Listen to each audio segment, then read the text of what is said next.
So pag totono namin nung 1980s, 1990s, no, wala pang electric tuner nun, ang ginagamit namin kung walang tuning fork ay yung dial tone ng telepono. So angatin mo lang yung telepono nun, ang tone nun ay A at may F siya. Pero yung A ang pinapakinggan namin nun.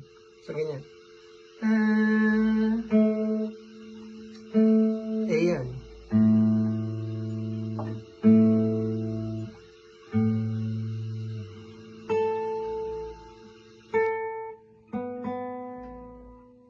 So ulit, no?